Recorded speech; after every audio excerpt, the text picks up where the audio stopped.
Oh Tuhan, pakailah hidupku selagi aku masih kuat. Bila saatnya nanti ku tak berdaya lagi, hidup ini sudah jadi berkah.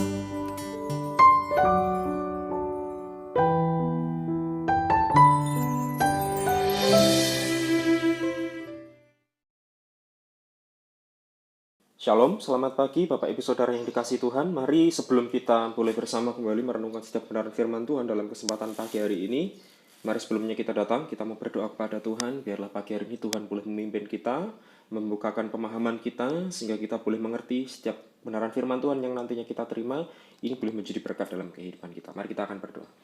Bapa dalam surga, segala puji dan syukur kami naikkan kepada Tuhan. Biarlah pagi hari ini Tuhan, dengan segala keberadaan kami rindu Tuhan Kau hadir menjamah setiap hati kami, memberikan kami pemahaman, pengertian, sehingga setiap kebenaran firman-Mu yang boleh kami terima, setiap kebenaran firman Tuhan yang boleh kami pelajari bersama, ini boleh menjadi bekal bagi kami untuk kami boleh semakin taat, kami boleh semakin setia, kami boleh semakin mengerti kehendak-Mu dalam kehidupan kami. Kami serahkan setiap umat-Mu, Jemaat Gereja Baptis Indonesia Perdamaian Pare, baik yang ada di gereja maupun yang pagi hari ini harus beribadah di rumah karena satu dan lain hal. Biarlah Tuhan dengan segala keberadaan kami rindu Engkau Tuhan hadir menjamah setiap hati kami. Tuhan berkati kami, Tuhan pimpin kami, sehingga berkat penyertaan yang daripada Tuhan senantiasa turun atas setiap kami. Kami serahkan firman pagi hari ini Tuhan, kami siap menyambut berkat-Mu, hanya di dalam nama-Mu yang kudus. Haleluya. Amin. Shalom, selamat pagi Bapak Ibu Saudara yang dikasihi Tuhan. Pagi yang luar biasa, pagi hari ini di penghujung bulan Oktober, di tanggal terakhir bulan Oktober, kita masih boleh bertemu semua karena kasih dan kemurahan Tuhan. Biarlah setiap kebenaran firman Tuhan yang boleh kita terima ini nantinya boleh menjadi berkat dalam kehidupan kita. Baik Bapak Ibu Saudara, mari kita akan buka bagian firman Tuhan kita pagi hari ini, diambil dari kitab Galatia pasal yang kedua, ayat yang ke-18 sampai yang ke-20. Galatia pasal yang kedua, ayat yang ke-18 sampai yang ke-20. Mari kita akan perhatikan bersama-sama. Galatia pasal yang kedua, ayat yang ke-18 sampai yang ke-20. Demikian bunyi firman Tuhan. Karena jikalau aku membangun kembali apa yang telah kurombak, aku menyatakan diriku sebagai pelanggar hukum Taurat. Sebab aku telah mati oleh hukum Taurat, untuk hukum Taurat, supaya aku hidup untuk Allah. Aku telah disalibkan dengan Kristus. Namun aku hidup, tetapi bukan lagi aku sendiri yang hidup, melainkan Kristus yang hidup di dalam aku. Dan hidupku yang kuhidupi sekarang di dalam daging adalah hidup oleh iman dalam Anak Allah yang telah mengasihi aku dan menyerahkan dirinya untuk aku. Berbahagialah bagi kita sekalian yang boleh membaca, merenungkan setiap kebenaran firman Tuhan pagi hari ini. Biarlah setiap firman yang boleh kita terima, ini boleh menjadi berkat dalam kehidupan kita. Nah, Bapak Ibu Saudara yang dikasihi Tuhan, kalau Bapak Ibu Saudara masih ingat minggu yang lalu pesan firman Tuhan mengingatkan kepada kita bahwa paling tidak di dalam kehidupan kita selama kita masih tinggal di dunia, ada dua area yang perlu kita waspadai. Kalau Bapak Ibu Saudara masih ingat, ada area kenyamanan dan yang satunya area yang paling berbahaya dalam kehidupan kita. Dan tentunya dua area ini menjadi satu padu yang tidak bisa dipisahkan. Nah, seringkali banyak orang terjebak dalam area yang pertama, area kenyamanan. Siapa sih yang tidak mau hidup di dalam kenyamanan? Siapa sih yang tidak mau hidup rasanya aman, tentram? Terasa-rasanya tidak ada orang yang tidak mau hidup nyaman, aman, dan tentram. Saya pun ya mau. Tetapi seringkali banyak orang terjebak dalam situasi ini. Bukan berarti kita tidak boleh hidup nyaman, bukan berarti kita tidak boleh hidup aman. Tidak. Setiap orang berhak untuk hidup nyaman, setiap orang berhak untuk hidup aman. Tetapi satu hal, sebagai orang yang percaya, kita harus mewaspadai segala apapun yang ada dalam kehidupan kita, tanpa terkecuali kenyamanan dalam kehidupan kita. Karena seringkali banyak orang terjebak dalam kenyamanan yang ada. Ketika sudah terlalu nyaman dengan situasi hidupnya, ketika sudah terlalu aman dengan kehidupannya, banyak orang pada akhirnya terlena. Terlena dengan situasinya dan akhirnya apa? Tidak waspada. Tanpa kita sadari kita terjebak dengan situasi dunia, dengan kenyamanan yang ditawarkan oleh dunia. Dan itu yang pada akhirnya membuat celah bagi si iblis untuk masuk ke dalam hati kita. Nah, ketika itu terjadi dalam kehidupan kita, sesungguhnya area kenyamanan ini sudah menjadi jembatan yang menjembatani antara kenyamanan dan area berbahaya. Nah, area kenyamanan, saya katakan ketika kita tidak mewaspadai segala sesuatu dalam kehidupan kita, ini yang mengawali diri kita masuk terjebak dalam area yang berbahaya. Bapak Saudara, pagi hari ini kita masih belajar tentang zona-zona dalam kehidupan kita. Tetapi sebagai orang yang percaya, seperti yang saya katakan tadi, bukan berarti kita tidak boleh hidup nyaman, bukan berarti kita tidak boleh hidup aman. Boleh, kita boleh hidup aman, kita boleh hidup nyaman. Siapa sih yang tidak mau hidup nyaman? Saya ya mau. Tetapi hiduplah di dalam kenyamanan yang sesungguhnya. Nyaman yang benar di hadapan Tuhan. Aman yang tepat di hadapan Tuhan. Seperti apa sih aman yang benar, nyaman yang tepat di hadapan Tuhan?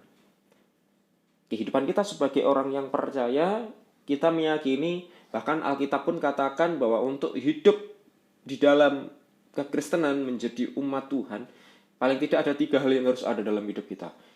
Pikul salib, sangkal diri, dan mengikut Dia. Ketika berbicara pikul salib berarti mengikul beban dalam kehidupan kita, beban pertanggungjawaban dalam hidup kita.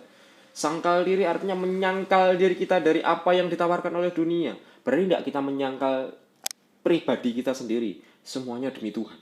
Dan yang ketiga adalah mengikut Tuhan. Nah, 3 hal ini loh tidak mudah.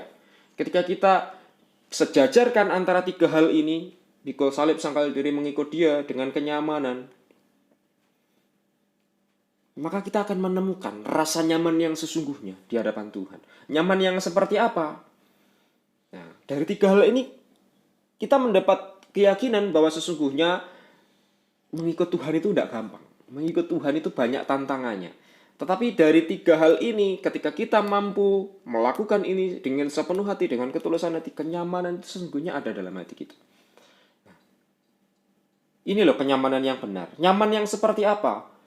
Saudara, nyaman yang benar adalah ketika kita merasa nyaman di tengah ketidaknyamanan. Loh Pak, iya sih nyaman di tengah ketidaknyamanan. Mana mungkin udah nyaman ya udah nyaman. Namanya saja tidak nyaman kok bisa nyaman di tengah ketidaknyamanan. Tetapi itu yang harus ada dalam kehidupan kita. Nah, bagian firman Tuhan pagi hari ini, khususnya di ayat 18, di sana dikatakan, karena jikalau aku membangun kembali apa yang telah kurombak, aku menyatakan diriku sebagai pelanggar hukum Taurat. Bapak Saudara tahu maksudnya tidak?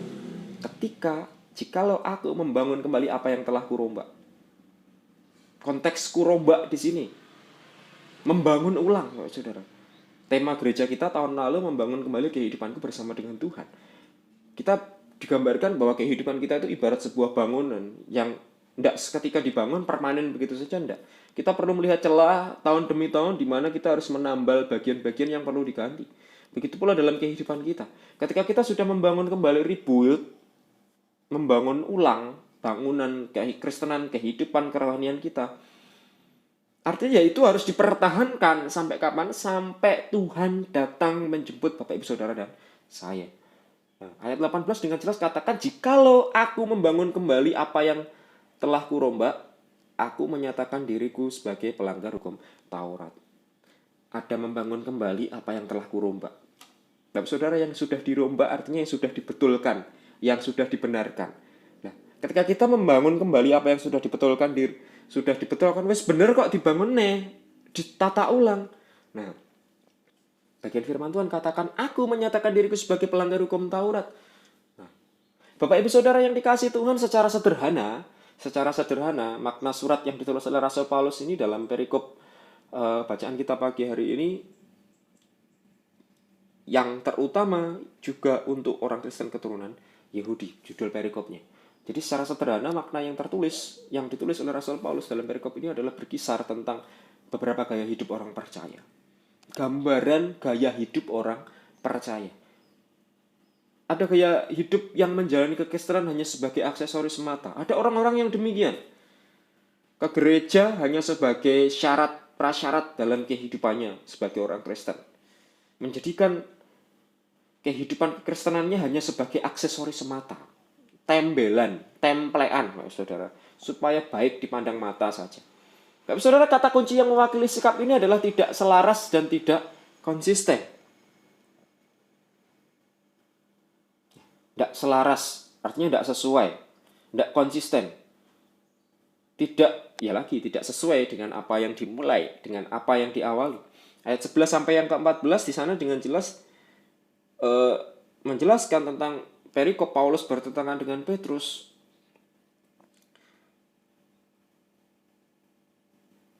Menjelaskan dengan jelas. Jadi kata kunci yang tepat mewakili adalah kata tidak selaras dan tidak konsisten.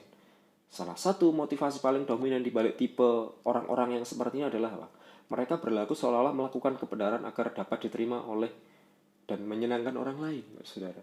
Mereka berdiri di balik hal-hal yang mereka lakukan seolah-olah mereka melakukan kebenaran. Padahal di satu sisi, orang-orang seperti ini mereka menjalani gaya hidup yang berbeda, tidak sesuai.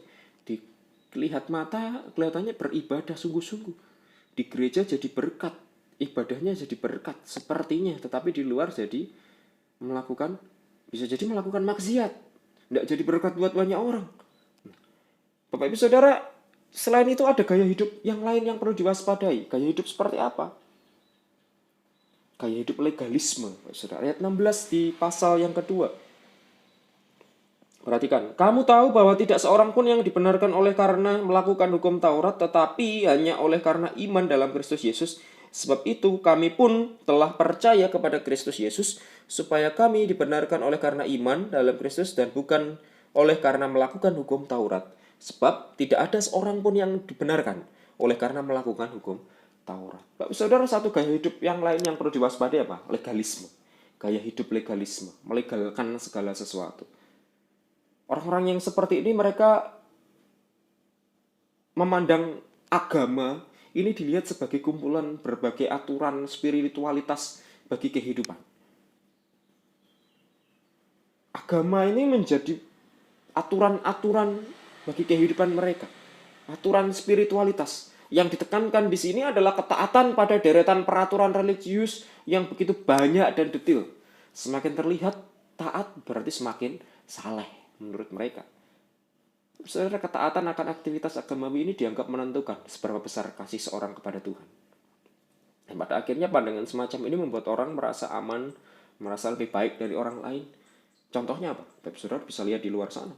Beberapa tahun terakhir kita bisa melihat pemandangan seperti ini terjadi. Menjadikan agama menjadi komoditi. Komoditi yang panas. Komoditi politik, jadi kendaraan politik, jadi ini, jadi itu. Apa-apa agama. Wah, apa-apa agama. Dalil, kalau tidak sesuai ini, tidak itu. Saudara, ini budaya legalisme yang akhir-akhir ini sudah mulai merasuk dalam kehidupan beragama di luar sana, saudara. Tetapi, bagaimana kehidupan kita sebagai orang yang percaya harus menyikapi? Saudara, tentunya kehidupan kita sebagai orang yang percaya, kita tahu apa yang harus kita kerjakan. Hidup kita harus seturut apa yang Tuhan kehendaki. Ini hal-hal yang harus kita waspadai. Gaya hidup yang demikian. Menjadikan kekristenan hanya sebatas aksesoris dalam kehidupan kita. Supaya dipandang baik oleh orang. Oh, aku setia, aku ini seperti itu. Tapi dibalik itu semua ternyata hidupnya tidak sesuai dengan apa yang dilihat orang. Kemudian ada gaya hidup legalisme. Menjadikan agama ini hanya sebatas aturan-aturan, dalil-dalil yang harus dipatuhi. Oh, bela ini, oh, bela itu, bela ini, bela agama. Saudara, agama tidak perlu dibela. Tuhan kita tidak perlu dibela. Justru sesungguhnya kita yang perlu dibela. Siapa kita? Kita membela Tuhan. Bahayanya ajaran-ajaran legalisme yang seperti ini. Pada akhirnya membuat orang menghalalkan segala sesuatunya. Nah, saudara, kebalikan dari legalisme religius ini adalah gaya hidup yang mengajarkan bahwa orang-orang percaya, orang-orang Kristen yang sudah dibebaskan dari tuntutan hukum Taurat dan menikmati kebebasan penuh di dalam Kristus. Artinya apa? Mereka boleh melakukan apapun. Dan itu tidak membahayakan keselamatan mereka. Nah, kehidupan seperti inilah yang dikritik oleh Rasul Paulus. Dan kehidupan seperti inilah yang terjadi pada jemaat pada waktu itu. Nah, Bapak Ibu Saudara yang dikasihi Tuhan, Rasul Paulus dalam ayat yang ke-19 sampai yang ke-20. Perhatikan. Sebab aku telah mati oleh hukum Taurat, untuk hukum Taurat supaya aku hidup untuk Allah. Aku telah disalibkan dengan Kristus, namun aku hidup, tetapi bukan lagi aku sendiri yang hidup, melainkan Kristus yang hidup di dalam aku, dan hidupku yang kuhidupi sekarang di dalam daging, adalah hidup oleh iman dalam Anak Allah yang telah mengasihi aku dan menyerahkan dirinya untuk aku. Aku tidak menolak kasih karunia Allah, sebab sekiranya ada kebenaran oleh hukum Taurat, maka sia-sialah kematian Kristus. Bapak Ibu Saudara yang dikasihi Tuhan, Rasul Paulus dalam ayat 19 sampai yang ke-20 mengatakan bahwa hidupnya berpusat pada Injil Kristus. Artinya apa? Ia telah mati oleh hukum Taurat supaya ia hidup untuk Tuhan. Ia telah disalibkan dengan Kristus. Ia hidup, tetapi bukan lagi dia sendiri yang hidup, melainkan Kristus yang hidup di dalam dirinya. Saudara, ia kini hidup oleh iman di dalam Yesus Kristus. Yang artinya apa? Artinya kehidupan yang dikontrol oleh Kristus didasarkan pada iman kepadanya. Bukan semata-mata oleh prestasi, bukan semata-mata oleh pencapaian yang boleh dia terima, maupun upaya-upaya kesalehan secara manusia. Kehidupan seperti ini loh yang membuat seorang pemercaya baru mengalami pertumbuhan di dalam Kristus. Nah, ini yang Rasul Paulus mau dialami oleh orang-orang pada waktu itu. Bapak Ibu Saudara, bukan karena pencapaian, bukan karena prestasi, tetapi kita harus ingat bahwa segala apa yang kita terima semua karena Tuhan. Kehidupan kita dikontrol oleh Kristus, didasarkan pada iman percaya kepada Dia. Bukan karena prestasi kita, pencapaian kita. Kalau kita sampai saat ini boleh ada di titik tertinggi kita, ya semuanya karena Tuhan. Bapak Ibu Saudara, ini hidup yang dihidupi oleh Rasul Paulus pada waktu itu. Rasul Paulus bisa saja dia membanggakan dirinya. Siapa yang tidak kenal Rasul Paulus? Dia orang terpelajar, dia orang dalam, bisa dikatakan dia masuk dalam golongan bangsawan. Orang tuanya bukan orang biasa. Bahkan dia murid seorang Gamaliel, seorang raban Yahudi yang kata-katanya adalah fatwa, harus dipatuhi. Kita tahu kehidupan Rasul Paulus sebelum dia bertobat. Bahkan dia masuk dalam salah satu golongan Sanhedrin, mahkamah agama tertinggi pada waktu itu. Bahkan oleh Bapak Ibu Saudara tahu, seorang Stefanus yang mati dirajam oleh batu. Nah, Rasul Paulus ini terlibat tuh di dalam proses penghukuman seorang Stefanus. Sesungguhnya kalau dia mau membanggakan dirinya, hanya sebatas rasa bangga dalam dirinya, tidak perlu ikut Tuhan pun dia sudah mendapat itu semua. Tapi kenapa dia mau melepaskan itu semua? Kenapa dia mau melepaskan segala kebanggaan dalam dirinya? Dia ikut Tuhan. Dari orang yang membenci orang-orang percaya, orang yang dipuja-puja banyak orang karena kepandaian, kepintarannya, menjadi orang yang akhirnya dikejar-kejar karena menjadi pengikut Kristus. Kenapa dia lepaskan itu semua?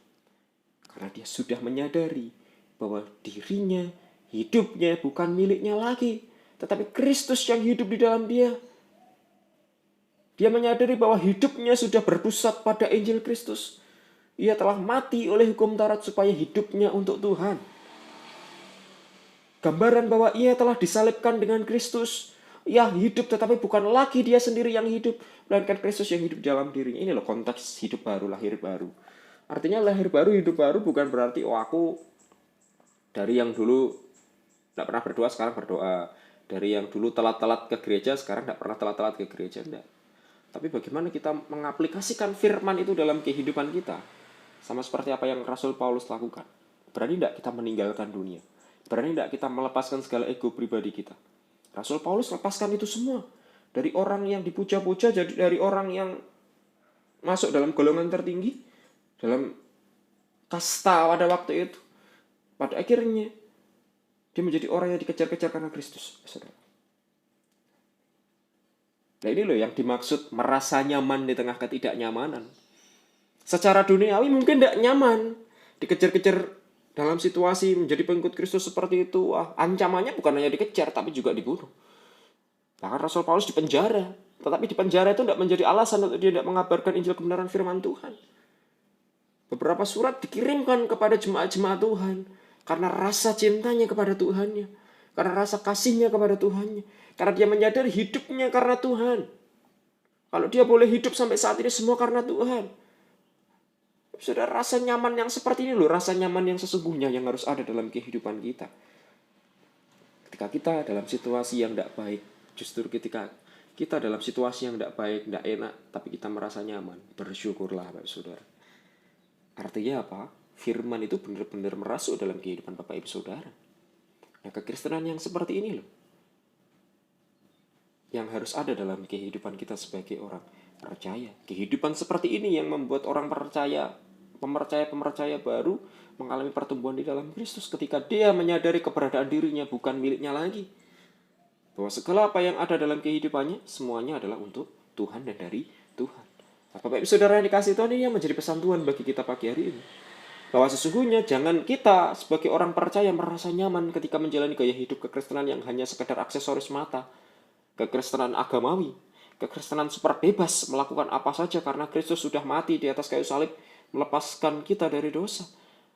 Atau apapun namanya, jenis kekristenan, namun tanpa memiliki hubungan dekat dengan Tuhan dan tanpa memahami kehendak Tuhan dalam hidup kita. Kalau Bapak Ibu Saudara kita masih memiliki pemikiran-pemikiran yang seperti ini, artinya kita tidak layak menyandang status kita sebagai anak-anak Tuhan. Bukan hanya sekedar kita belum bisa melaksanakan fungsi kita sebagai anak-anak Tuhan, tapi untuk menyandang gelar sebagai anak-anak Tuhan, kita pun belum layak. Karena kita belum hidup di dalam kekristenan yang sesungguhnya. Jadikan kekristenan hanya sepasang aksesoris semata, ke gereja hanya sebatas formalitas. Cari ke dalam diri kita, apa yang sesungguhnya harus ada dalam kehidupan kita. Kenapa aku ke gereja? Kenapa aku ada di tempat ini? Kenapa aku harus belajar firman? Kenapa aku harus berdoa? Tapi saudara, ini adalah kebutuhan dalam kehidupan kita. Tapi saudara, tidak sedikit kekristenan yang entahkah menyadari atau tidak, mereka pada akhirnya merasa nyaman dengan segala label kekristenan yang mereka miliki. Banyak orang merasa, oh aku sudah Kristen, aku sudah ke gereja, aku sudah dibaptiskan, berarti aku sudah auto bebas, oh berarti aku sudah auto selamat, aku sudah auto tidak berdosa. Nah, saudara, kita harus hati-hati. Kadang ketika kita belajar firman Tuhan pun kita harus berhati-hati. Bukan berarti ketika kita sudah dibaptis, bukan berarti ketika kita sudah menyerahkan hidup kita, otomatis kita selamat dan kita bebas melakukan apa yang kita mau. Nah, banyak orang pada akhirnya, makanya ketika kita belajar firman Tuhan, kita harus benar-benar dipahami. Jangan hanya setengah-setengah. Saudara, banyak orang yang sedikit terjebak dalam ayat-ayat firman Tuhan. Saudara, kok bisa ayat firman Tuhan menjebak? Ya, ketika kita tidak memahami dengan sungguh-sungguh. Ketika kita hanya sebatas menjadikan kekristenan hanya sebatas aksesoris. Contoh, Bapak Saudara bisa perhatikan dalam kitab 1 Yohanes pasal 3 ayat 9. Bagian firman Tuhan dalam 1 Yohanes pasal 3 ayat 9 katakan apa? Setiap orang yang lahir dari Allah tidak berbuat dosa lagi, sebab benih ilahi tetap ada di dalam dia dan ia tidak dapat berbuat dosa karena ia lahir dari Allah. Kalau kita baca hanya sebatas secara harafiah, rasa-rasanya dikatakan bahwa orang yang lahir dari Allah tidak berbuat dosa lagi sebab benih ilahi tetap ada dalam dia dan ia tidak dapat berbuat dosa. Nah, ini seringkali banyak orang menyalahartikan ayat ini. Mereka percaya kalau aku sudah dibaptis, aku sudah lahir dari Allah, berarti aku tidak dapat berbuat dosa lagi. Berarti ketika aku melakukan segala sesuatu ya bebas, tidak apa-apa, melakukan sebebas-bebasnya, wong Tuhan sudah menebusnya di atas kayu salib kok. Nah, berarti aku sudah bebas-bebasnya. Bapak Ibu Saudara, konteks tidak dapat berbuat dosa lagi ini bukan seperti itu, tetapi konteks tidak dapat berbuat dosa lagi ini menjadi pengekang dalam diri kita bahwa sesungguhnya ketika kita sudah menyerahkan diri kita kepada Tuhan, hidup kita bukan milik kita lagi. Ayat 20 tadi, hidup kita adalah miliknya Tuhan. Tuhan yang berkuasa atas hidup kita sehingga kita tidak punya hak untuk berbuat dosa lagi. Tetapi banyak orang menyalahartikan bagian firman Tuhan ini. Makanya tidak sedikit orang, mereka merasa nyaman dengan segala label kekristenan yang mereka miliki. Namun melalui pesannya pagi hari ini saya rindu. Bahkan Tuhan mau kita kembali menyelaraskan dengan apa yang dikehendaki Tuhan melalui firman-Nya. Jangan jadikan firman ini hanya sebatas firman. Wis tak cocok tapi tidak dipahami. Kita perlu memahami, kita perlu mencerna dengan benar. Sehingga firman ini benar-benar menjadi obat yang manjur dalam kehidupan kita. Bukan hanya sekedar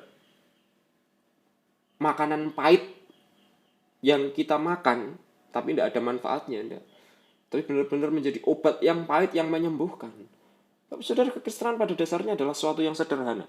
Namun orang percaya sendirilah yang seringkali telah membuatnya begitu rumit dan sukar. Sungguhnya sederhana loh. Hidup di dalam kasih, kasihilah, hidup dalam kasih, artinya semuanya berjalan dengan baik. Ketika kita mendasarkan kasih dalam hidup kita, tetapi banyak orang yang memperkeruh keadaan, saudara. Melakukan ini itu. Kemudian apa yang harus kita lakukan? Saudara, ada beberapa hal yang perlu kita lakukan supaya kita menjadi pengikut-pengikut Kristus yang menangkap tujuan Tuhan dalam hidup kita. Bukan hanya sekedar menjadi pengikut-pengikut followernya Tuhan, tetapi kita juga menangkap tujuan Tuhan dalam hidup kita, saudara. Apa yang harus kita lakukan? Ayat 19 dalam Galatia pasal yang kedua. Perhatikan. Sebab aku telah mati oleh hukum Taurat, untuk hukum Taurat, supaya aku hidup untuk Allah. Bapak Ibu Saudara yang dikasihi Tuhan, satu keputusan yang pertama yang harus kita ambil dalam kehidupan kita sebagai pengikut Kristus. Kita harus berani mengambil keputusan untuk keluar dari kenyamanan yang salah. Makanya tadi judulnya bagian firman Tuhan pagi hari ini adalah merasa nyaman di tengah ketidaknyamanan. Nah, itu yang nyaman yang tepat itu yang seperti itu. Kalau minggu yang lalu kita belajar ada dua area yang harus kita waspadai. Yang pertama area kenyamanan. Area kenyamanan yang salah itu yang seperti itu, ketika kita terlalu nyaman, akhirnya kita enggan beranjak dan kita terjebak dalam situasi yang berbahaya. Karena rasa nyaman itu. Nah, itu rasa nyaman yang salah. Justru kita harus berani mengambil keputusan untuk keluar dari zona nyaman yang seperti itu. Zona nyaman yang tidak membuat kita bertumbuh, keluar dari kenyamanan yang salah. Masuk ke dalam kenyamanan yang benar, walaupun mungkin rasanya tidak nyaman. Sama seperti apa yang dialami oleh Rasul Paulus. Ketika dia meninggalkan kenyamanan dunia, masuk di dalam kenyamanannya Tuhan. Di tengah ketidaknyamanan. Tapi hatinya limpah dengan syukur. Dikatakan ayat 19, sebab aku telah mati oleh hukum Taurat, untuk hukum Taurat, supaya apa? Aku hidup untuk Allah, aku telah disalibkan dengan Kristus. Bapak Ibu Saudara yang dikasihi Tuhan, ketika Rasul Paulus mengetahui bahwa tidak seorang pun yang dibenarkan oleh karena melakukan hukum Taurat, tetapi hanya oleh karena iman di dalam Kristus Yesus, maka apa yang dilakukan oleh Rasul Paulus? Rasul Paulus memutuskan untuk hidup percaya kepada Kristus. Di saat orang-orang masih melakukan hukum Taurat, ia tidak mau berlama-lama hidup dalam cara yang tidak mendatangkan kebenaran, saudara. Dikatakan ia keluar dari kenyamanan hidup sebelumnya dengan mengatakan bahwa ia telah mati oleh hukum Taurat dan Kristus menghidupkan dirinya. Bapak Ibu Saudara, kata menghidupkan artinya Kristus telah terus-menerus hidup di dalam dirinya. Aku hidup, tapi bukan diriku lagi yang hidup, tapi Kristus yang hidup melalui dalam diriku. Artinya Kristus terus-menerus hidup dalam dirinya. Nah, dari situlah ia menjalani hidup yang berpadanan dengan Injil. Hidup selaras tadi loh. Hidup konsisten tadi loh. Kristus serta konsisten dengan Kristus, berpadanan dengan Injil, menangkap apa yang Tuhan mau ia lakukan. Saudara bisa lihat kehidupan Rasul Paulus. Hingga akhir hidupnya, dia tetap pegang janjinya Tuhan. Tapi saudara yang dikasihi Tuhan, keluar dari segala sesuatu hal yang sudah lama kita hidupi bukanlah sesuatu yang mudah. Ketika kita terjebak dalam dosa dalam hidup kita. Konteks dosa ini macam-macam ya. Ada dosa kebohongan, dosa amarah, dosa mungkin kemabukan. Nah, orang yang sering mabuk-mabukan, dosa kecemaran, dosa nafsu, perkataan kotor, dosa lidah. Banyak sekali Pak Saudara. Artinya keluar dari segala hal yang sudah lama kita hidup ini bukan satu hal yang mudah. Kebiasaan-kebiasaan lama kita ini tidak gampang. Sesungguhnya ada wilayah nyaman yang sulit untuk ditinggalkan. Entahkah itu sudah terlanjur merasa nyaman oleh sesuatu yang sudah enak, ataupun merasa nyaman oleh sesuatu yang tidak enak karena sudah terlalu lama nyemplung di situ. Rasa-rasanya memang tidak gampang untuk keluar dari zona yang seperti itu. Kita harus terlalu nyaman, wegah beranjak. Nah, firman minggu yang lalu kan seperti itu. Ketika seorang terlalu nyaman, tidak mau beranjak, pada akhirnya justru dia memperumit kehidupannya, masuk ke dalam zona berbahaya. Ada wilayah-wilayah nyaman yang sulit untuk ditinggalkan sesungguhnya. Entahkah itu terlanjur merasa nyaman oleh sesuatu yang tidak enak, ataupun nyaman karena sesuatu yang tidak enak. Iya, nyaman sesuatu tidak enak itu, saudara. Karena harus terbiasa. Tetapi apabila kita menyadari bahwa kebenaran firman mengatakan hal yang berbeda, maka dibutuhkan sebuah keputusan besar untuk berani menanggalkannya demi kehidupan yang lebih berkenan di mata Tuhan. Nah, dalam situasi seperti ini yang paling tahu keberadaan kita. Apakah kita masih terikat dengan dosa-dosa duniawi tersebut? Dosa kebohongan, dosa amarah, dosa kesombongan, dosa iri hati, kata-kata kotor dan lain sebagainya. Nafsu dunia. Yang paling tahu adalah diri kita. Dibutuhkan satu keputusan besar untuk kita mampu melepaskan diri keluar dari hal yang tersebut. Mampu enggak?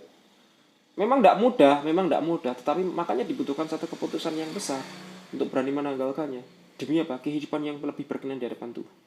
Tentunya ketika kita menerima Kristus sebagai Tuhan dan Juru Selamat secara pribadi, hal itu bukanlah sebuah proses pasif menerima Kristus dan berhenti setelahnya karena sudah berpindah kerajaan. Dari kerajaan dunia menuju kerajaan surga.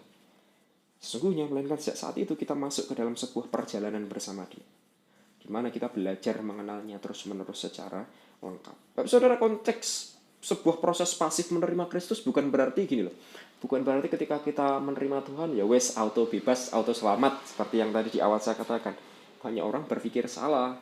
Ketika mereka sudah dibaptis, ketika mereka sudah merasa hidup baru, sudah ditebus Tuhan, berarti proses itu berhenti sampai di situ. Berarti mereka bebas melakukan sebebas-bebasnya. Tidak seperti itu, ini loh yang salah. Bukan proses pasif, justru ketika kita mengikut Tuhan, prosesnya proses aktif yang terus dinamis, terus bergerak dalam kehidupan kita. Nah, ini merupakan sebuah awal dari sebuah perjalanan panjang dalam hidup kita. Sesungguhnya perjalanan kita bersama Tuhan itu baru dimulai ketika kita lahir baru.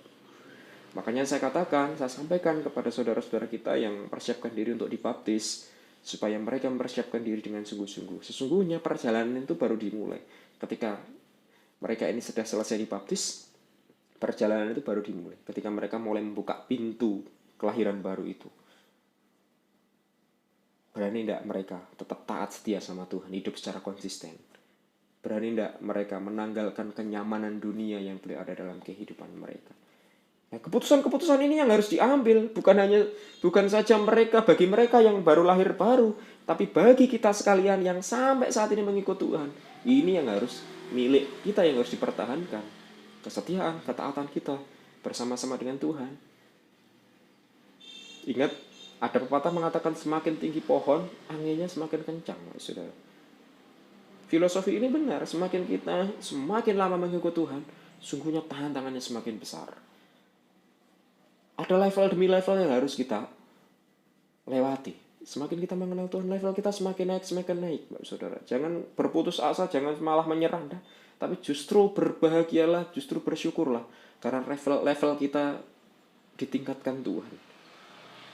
Ketika semakin besar masalah tantangan ada dalam kehidupan kita, artinya Tuhan semakin sayang dalam kehidupan kita. Tuhan mau lihat seberapa besar kita mengasihi Tuhan dalam hidup kita. Seberapa besar kita mengandalkan Tuhan dalam kehidupan kita. Oleh untuk itu, yang pertama beranilah mengambil keputusan untuk keluar dari kenyamanan yang salah. Ambil keputusan, masuklah dalam kenyamanan yang benar. Nyaman, meskipun dalam ketidaknyamanan sekalipun. Itu yang pertama. Yang kedua, ayat yang ke-20, perhatikan. Namun aku hidup tetapi bukan lagi aku sendiri yang hidup, melainkan Kristus yang hidup di dalam aku. Dan hidupku yang kuhidupi sekarang di dalam daging adalah hidup oleh iman dalam Anak Allah yang telah mengasihi aku dan menyerahkan dirinya untuk aku. Bapak Ibu Saudara yang dikasihi Tuhan, kalau yang pertama tadi dikatakan kita harus mengambil keputusan untuk berani keluar dari kenyamanan yang salah. Yang kedua, kita harus berani untuk menjalani hidup yang siap diubahkan untuk tujuan mengubahkan banyak orang. Artinya apa? Bersedia mengalami transformasi untuk mentransformasikan orang lain. Artinya ketika kita menjadi milik Kristus, segala apa yang kita terima bukan milik kita lagi, tapi kita perlu membagikan itu bagi orang-orang yang ada di sekitar kita, menjadi berkat bagi banyak orang di sekitar kita. Berani menjalani hidup yang siap diubahkan, menjadi saluran berkat, menjadi agen berkatnya Tuhan. Jangan pernah puas hanya mengalami berkat Tuhan secara pribadi, tapi jadilah agen-agen berkatnya Tuhan. Tapi saudara, Rasul Paulus pun juga demikian. Ketika dia menanggalkan segala hidupnya, duniawinya, dia ikut Tuhan. Mungkin berat, tantangannya berat, tapi dia menyadari bahwa Keselamatan yang dia terima, kasih yang dia terima bukan hanya untuk dirinya sendiri, tapi juga orang-orang di sekitarnya. Untuk itulah dia melayani mereka. Walaupun dia harus dipenjara, tapi dia tetap harus melakukan tanggung jawabnya. Dikatakan, Rasul Paulus tetap menuliskan surat kepada jemaat-jemaat yang dia layani. Nah, ini menjadi konteks gambaran pelayanan dalam kehidupan kita. Konteks melayani yang sesungguhnya. Jadilah pribadi yang benar-benar melayani, jangan maunya dilayani. Bersyukurlah ketika Tuhan pakai Bapak Ibu Saudara. Bersyukurlah ketika Tuhan percayakan segala sesuatu bagi Bapak Ibu Saudara. Artinya Tuhan mau pakai Bapak Ibu Saudara menjadi alatnya Tuhan. Bapak Ibu Saudara yang dikasih Tuhan, Rasul Paulus mendeklarasikan hidup yang baru dalam Kristus. Di ayat yang ke-20 tadi. Namun aku hidup tetapi bukan lagi sendiri aku yang hidup, tetapi Kristus yang hidup di dalam aku. Ada deklarasi hidup baru di dalam Kristus. Dia mengatakan bahwa ia sudah bukan lagi Paulus yang sama lagi. Bukan Paulus yang lama lagi. Melainkan Paulus yang baru di dalam Kristus. Artinya kehidupan yang telah ditransformasikan. Kehidupan yang sama seperti apa yang Yesus jalani. Makanya dikatakan bahwa kekristenan itu bukannya sekedar agama, tapi gaya hidup. Gaya hidupnya siapa? Gaya hidupnya Tuhan Yesus. Bisa enggak kita hidup sama seperti Tuhan? Hidup di dalam kasih. Bapak Ibu Saudara, kehidupan seseorang di luar Kristus ini adalah kehidupan dalam perbudakan dosa. Mungkin gambarannya seperti itu. Kehidupan di dalam perbudakan dosa. Nah, hal ini berarti apa? Dosa menguasai dan menjadi Tuhan di dalam hidupnya. Tuhannya bukan Tuhan Yesus Kristus, tapi Tuhannya dosa. Kenyamanan tadi loh. Nah, gimana caranya supaya kita lepas dari itu? Satu-satunya cara supaya seseorang budak bisa dibebaskan adalah apa? Jika ada seorang yang mau membeli budak tersebut. Nah, ini konteks masa perjanjian lama, Saudara. Seorang budak ini hanya manut sama tuannya. Nah, kalau tuannya saja sudah dosa, ya wis semua yang dituruti ya hal-hal yang berbau dosa. Bagaimana seorang budak ini bisa bebas dari tuannya? Ya kalau ada orang yang mau membeli budak tersebut. Kalau ada orang yang mau membeli dan membebaskan budak tersebut dengan harga yang sudah disepakati. Saudara, gambaran kehidupan kita di masa yang lalu adalah hidup yang penuh dengan dosa. Artinya kita diperbudak dosa. Gambaran kita ini budak-budaknya dosa dulunya. Tetapi ketika Tuhan datang menebus kita dengan harga yang mahal, hidup kita sudah diperbarui. Tuhan membeli hidup kita yang dulunya diperbudak oleh dosa menjadi pribadi yang baru. Yesus mati menyerahkan dirinya menjadi tebusan bagi kita. Supaya apa? Kita dibebaskan, dilepaskan dari kuasa dosa dan menjadi miliknya Tuhan. Artinya Tuhan yang bertahta dalam hidup kita, bukan lagi dosa. Nah, itulah sebabnya mengapa Rasul Paulus berkata bahwa hidup yang dijalani sekarang adalah hidup bagi Kristus. Karena apa? Kristus yang ada dalam diri kita. Kristus yang sudah membeli kita. Makanya sudah selayaknya bahwa hidup kita pun juga sama seperti apa yang Tuhan hidupi. Saudara yang dikasih Tuhan, Rasul Paulus ini sedang mengajarkan sesungguhnya. Mengajarkan sesuatu kebenaran yang sangat penting bagi setiap orang percaya. Mengenai konsekuensi dari orang-orang yang ditebus oleh Kristus. Konsekuensi setiap kita yang ditebus oleh Kristus. Tugas dan tanggung jawab kita sebagai pribadi yang sudah ditebus oleh Kristus. Artinya ketika kita dilepaskan dari perbudakan dosa, dibeli Tuhan dengan harga yang mahal, Tuhan yang bertata atas hidup kita. Yesus Kristus adalah Tuhan kita. Tugas seorang pelayan kepada tuannya, manut apa yang tuannya kehendaki.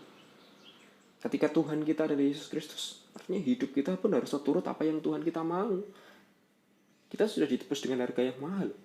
Artinya hidup kita pun juga harus sesuai dengan apa yang Tuhan mau. Tapi banyak orang percaya yang memandang karya penebusan Kristus itu dengan tidak lengkap, Pak Saudara.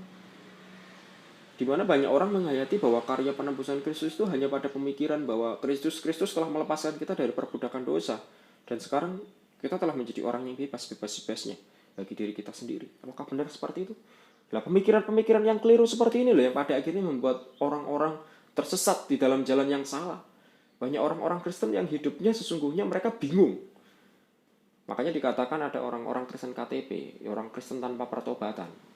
Kelihatannya Kristen ke gereja, tapi itu hanya sebatas aksesoris saja.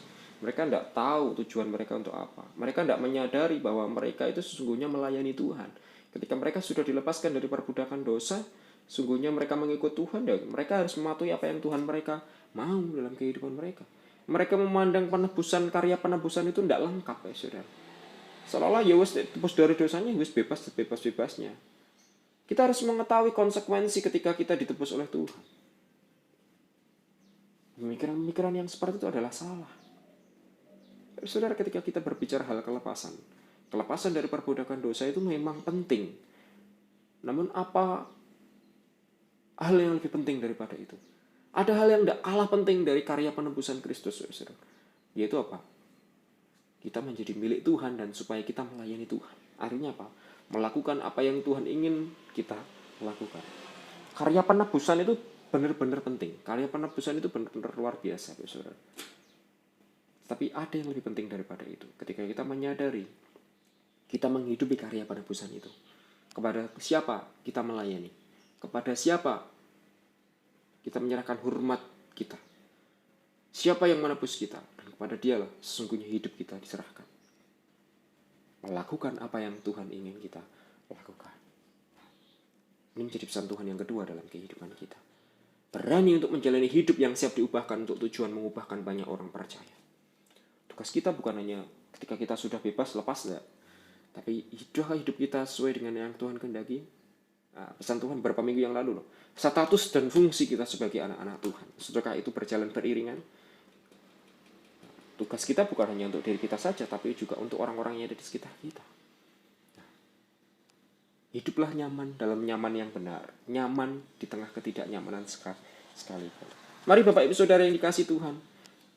Jika kita memahami untuk apa sih tujuan Tuhan menebus kita, maka sesungguhnya hidup yang kita hidupi saat ini bukan lagi dikendalikan oleh diri kita sendiri lagi, tetapi dikendalikan oleh Kristus yang adalah sang pemilik. Kristus loh yang memiliki kita, artinya dia sebagai Tuhan atas hidup kita.